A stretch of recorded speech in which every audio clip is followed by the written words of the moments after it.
Welcome to Progressive Soup. My name is David Stevenson. I'm today's host, and in light of the events in France the end of last week, we're going to just begin perhaps with a moment of reflection, prayer, and have a few thoughts about the events. Nothing needs to be said. It was a horrible event.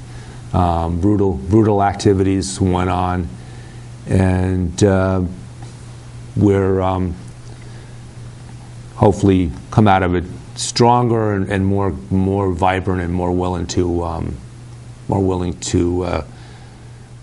go about our daily lives and not live in fear, because fear is the only weapon that the people, by definition, terrorists by definition, tend to, their objective is to terrorize people, and our best defense is to not be afraid, not be terrorized, and to continue on doing the things that are important to us. But welcome back. We're going to discuss Bernie Sanders again today. We've just come off of the debate, and of course they began the debate Saturday night with some discussion about terrorism and the response to that. And I think the point that all the candidates made, and I think it's reflective of a difference in psychology and attitude towards the religion of Islam. The Republicans have their code words, Islamic terrorists, and incorporating the religion into the activities, and it tends to degrade and make all.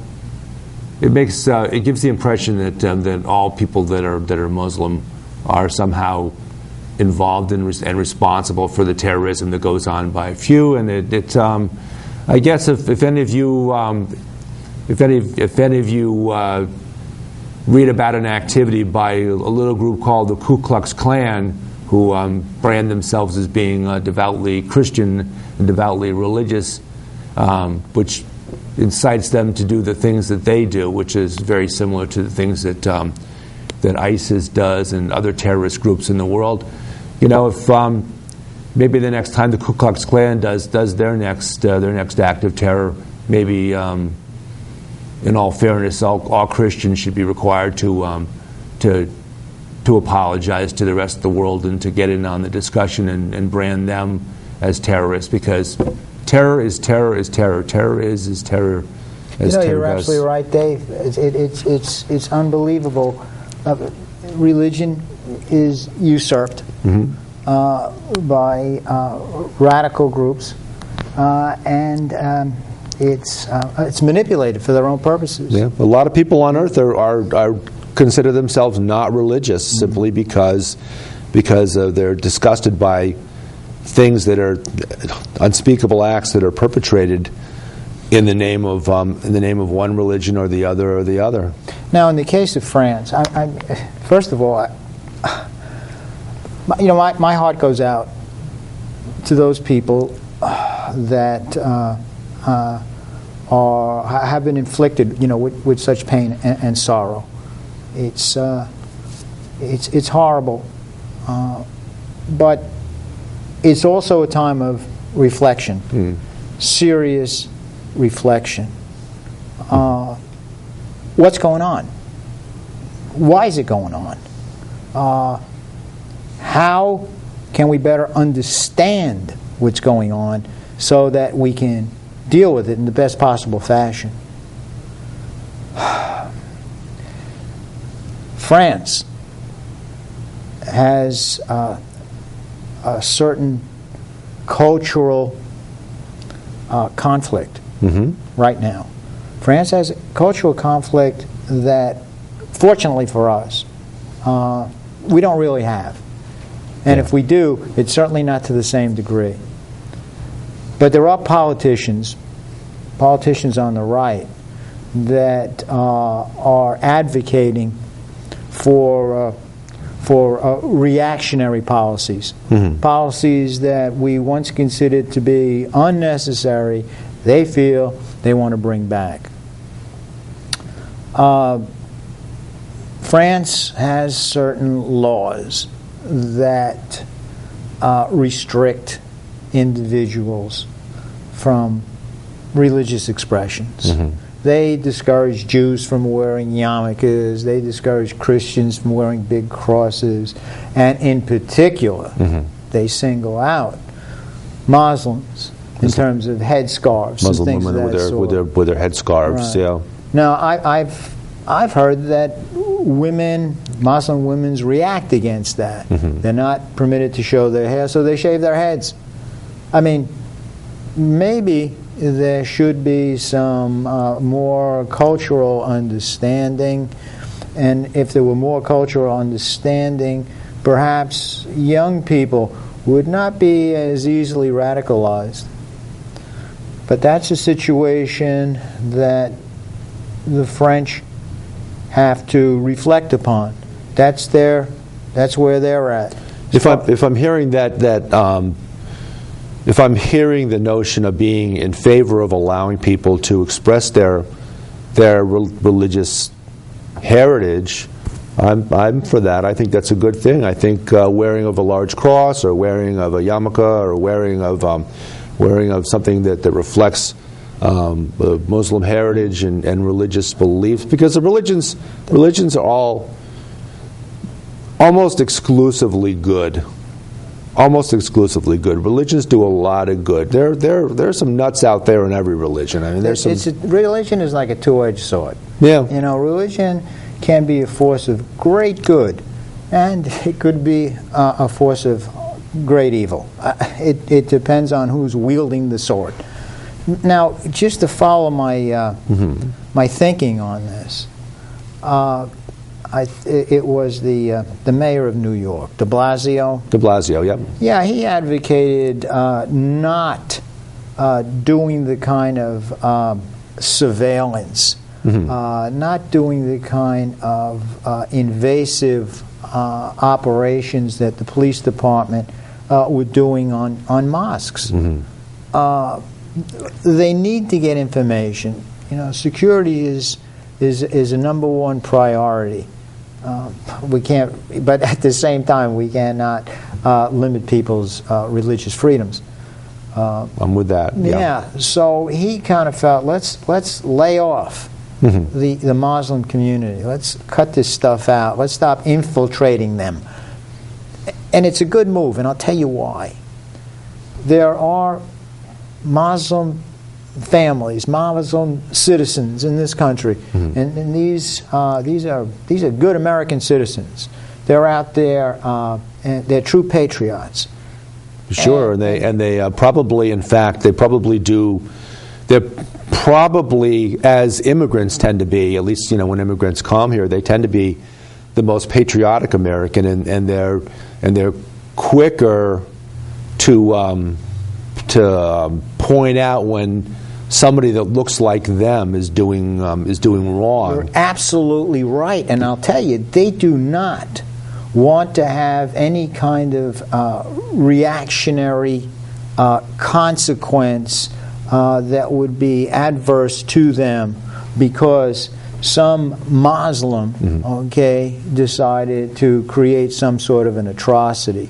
So if they suspect that something bad, something evil is rooted in their community, or is beginning to take root in their community, they're inclined to bring it to the authorities. They do not want to have to deal with the negative reactions that they're going to get from the community at large. And that's what really got me when I heard Trump talking about tightening up on the Muslim community. Now, in this country, we don't need to do that. What we need to do is we need to assure the Muslim community that their freedoms are protected, and they have to be assured that this is their country, and this country is worth being protected.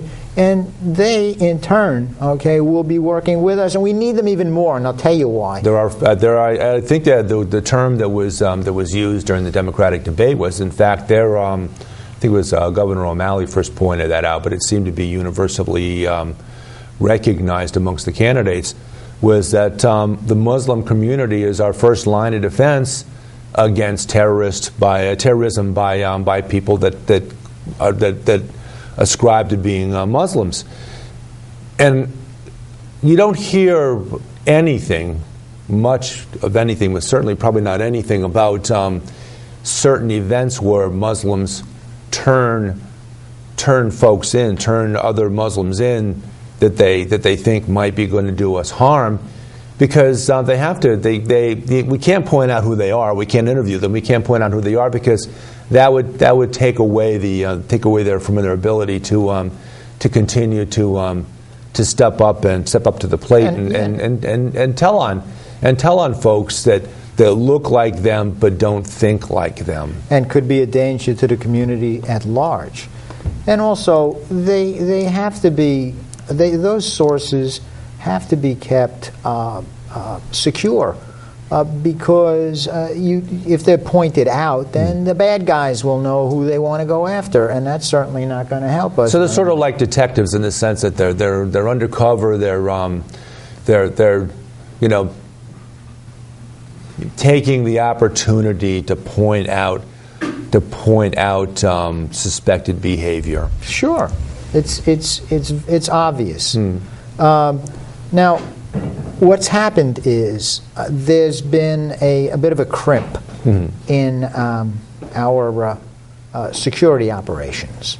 It seems as though with the use of encryptions, the bad guys now can prevent the good guys from knowing about their plans and their operations. So you're saying using coded messaging so that it's difficult to actually catch the messages? Yes, and I hear that the source of that technology was in something as what I would consider a rather harmless thing. These PlayStations that I suppose they have certain information in them that they don't want their competitors to know about. Right, yeah. And have these things encrypted. But anyway, the bad guys have figured out how to operate and also how to overcome one of our security techniques. Yeah. Therefore,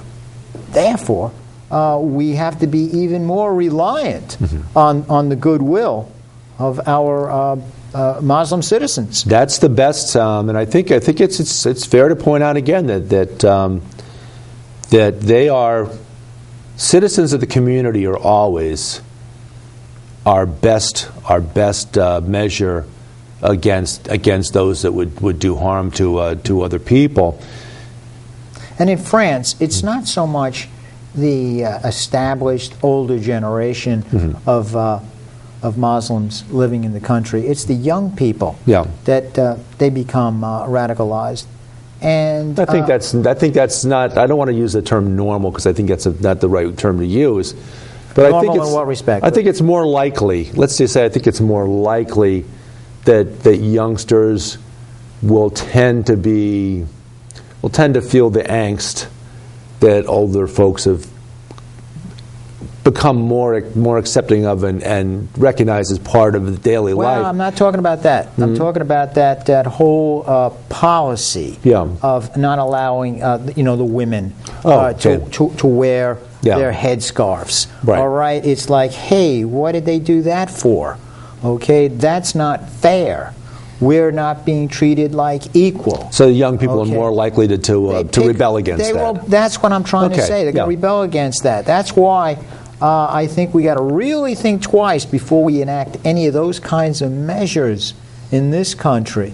We've got to maintain good relations with all aspects of our citizenry, and we have to be. Another thing too is we cannot start the old warmongering now. It's not going to do us any good. The saber rattling. And I admire President Obama for once again saying it's a horrible thing that's going on, but we have a plan, we're working on it, no American boots on the ground. Right. I don't know where I caught this whole idea of American boots on the ground, right? I didn't really think it out, but it's not it's not really an accurate. It's not really an accurate description. It's almost disrespectful. It's disrespectful to military personnel, because I think someone, one of the candidates used that term, and it's a widely used term, boots on the ground. And somebody texted or tweeted, or somebody. That's where, it was during the debate. Is that what it was? Yeah. Somebody texted or called and pointed out that no, these are not boots on the ground. These are human beings. Human beings put in harm's way. Human beings whose legs can be blown off. Yep. Okay, then the boots can stay on the ground. Mm-hmm. But no. Let's look at the picture. Exactly what it is. It's American lives again. It's always American lives. That's one of the things about Bernie Sanders. In other words, he's able to put American lives first. Look at the American lives, look at the situation, and then determine, hey, do we put our people in harm's way? And as far as the Middle East goes, David, we got to be at it. We cannot go in there again. All right. Some people felt that we made a mistake when we went into Iraq. Okay, but there's a Latin phrase, Felix culpa. Lucky fault. Well, okay. Yeah, there is something fortuitous about the fact that we went in there and we broke it. Remember, if you break it, you got to fix. Yeah, that was Colin Powell using a descriptive that actually never even existed, the so-called pottery barn rule, which there is no pottery barn rule, but he described it as being, if you break it, it's yours. Well, what we did was, we actually, if you want to use some kind of imagery here, after World War I, all right. So we carved it all. We didn't do it. Okay, it wasn't us. Oh, this is after World War I. Britain cobbled together. The United States is innocent on this one. Yeah. It was England, it was France, it was Russia, and they carve it up, right? Yeah, they cobbled together three very disparate groups in very disparate regions in Iraq into one country, and there's been trouble ever since. Right. Same with Syria. Only through the brutality of Saddam Hussein did that country manage to survive. And of course, as soon as Saddam Hussein was gone, all hell broke loose. It was an unnatural. It was an unfair manipulation of their country, or whatever their country would have been. Now, if they had the foresight, if they were going to do that, let's say they consider the different tribes, the different people that were there. Take that into consideration. They didn't do that. Right. If you're going to colonize them, if you're going to exploit them, at least put in some programs for education. Put in some programs that would educate them toward a democratic form of government. But they didn't. There was no real appreciation or understanding or consideration for the people that actually lived there. Then, okay, the colonization period ended, and they pulled out. Yeah. Okay, the strong man then took control over the region. It satisfied the interests of the European countries that were still exploiting them from a distance now. And because it worked out well for them, they would see to it that the strong man was kept in power. All right? We went in there, all right? And, I think when we originally went in there, the neocons were pushing for it. They had a pretty strong influence on President Bush. And, it seemed like a good idea. Saddam Hussein was a bit of a tyrant. Go in there, take care of things, set up a nice democratic state, but the cultural divide between the West and the Middle East was something that no one could appreciate. The religious divide. Quick shout out, though. They didn't appreciate. Quick shout out from the candidates in the Democratic debate that pointed out that one thing that George W. Bush did that was good after 9/11 is he very quickly pointed out that this was not a war against a religion. This was not a war against Islam. Islam was not the enemy. He had to do that because he unfortunately, a slip of the tongue, used the word crusade. He did, yeah. He did, You know, he did slip up on that, and then he had all of a sudden, boom, you know. Yeah, but he had to take a step back and clarify. He did a pretty good job of making sure that people understood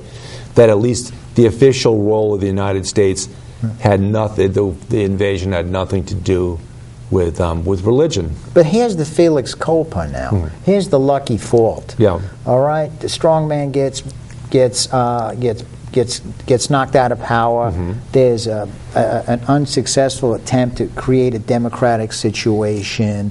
There's an understanding of what democracy was all about, but it just wasn't working. The Shiites were marginalizing the Sunnis. Yep. The tables were turned. The minority wasn't in power anymore. Right. The majority was in power, and they turned around and then took advantage of the minority. We realize that it's not a place that we can really succeed in, so we pull out for the most part. Okay, so now, no strongmen. The Arab Spring helped to get some of those guys out. Right, and Libya was a good example of when a government was toppled. So now, and they actually had good some good democratic elections in Libya. They're still having some issues with. But they're free to work out their own destiny, and that's, whatever it's going to be. Yeah. That freedom they should have had. All right, 100 years ago. So they're doing now, what they would have done 100 years ago. Under the different circumstance of having their own, controlling their own destiny. This is an Islamic war. Yeah, it's an intra-religious war, and that you're right, and that it's that and point was well made about countries in the region, Saudi Arabia, Egypt. Iran, countries that are in that region had the responsibility to quell this problem from ISIS. We can't do it. No, we can't. And I'm thinking back to because if we go in there, we're just simply going to complicate the matter even more, and the consequences are going to be even more adverse to us here. And I'm going to ask the audience. So we've got some folks at the tables. I'm going to ask the audience how they would feel, and I'll bet it's pretty similar to how I would feel if some other foreign power were to take over our country and be telling us what to do, no matter who it was. And we actually had that during the up to the 1770s. We had a foreign power that was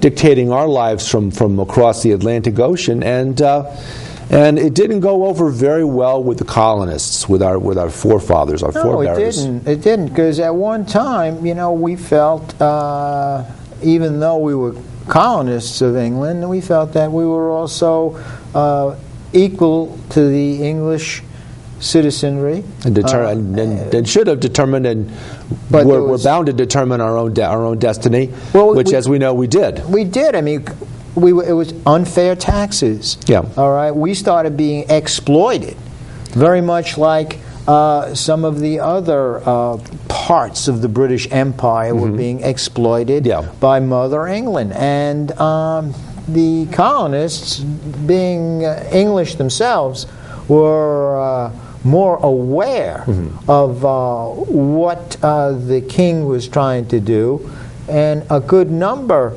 of the American colonists, under the leadership of some brilliant men, decided it was time for a revolution. And we were successful, and we survived. And there's been some horrible, brutal suffering that got us to this point, in particular the Civil War. But the growing out of the need for the growing out of the acceptance of slavery, which the rest of the Western world ended slavery long before we did. Well, right now you've got the Shiites and you got the Sunnis, and you've got a rather unenlightened understanding of Islam, and you have also those that can appreciate some of the things that go with a more enlightened version of Islam and operating peacefully.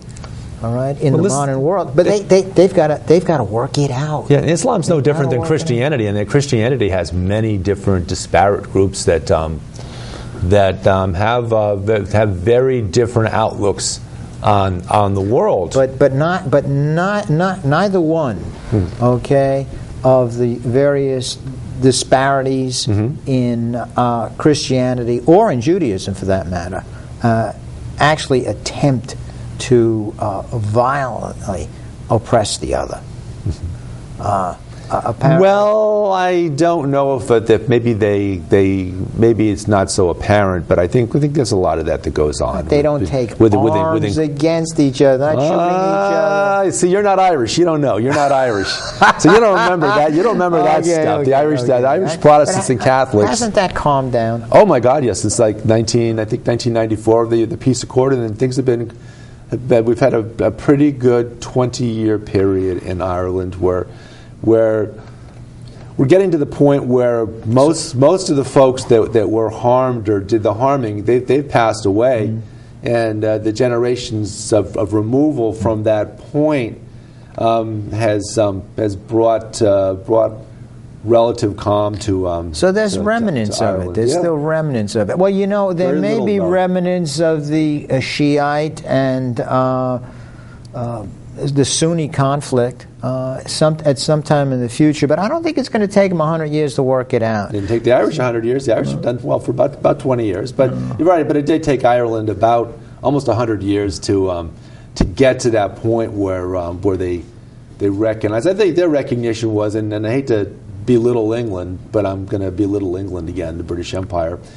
But the Irish Protestants and Catholics recognized that the English, the government in England actually kept the pot boiling between the Irish, the Protestants, and the Catholics in Ireland, in order to keep them from recognizing who the real enemy was, which was the British Empire. That's very interesting.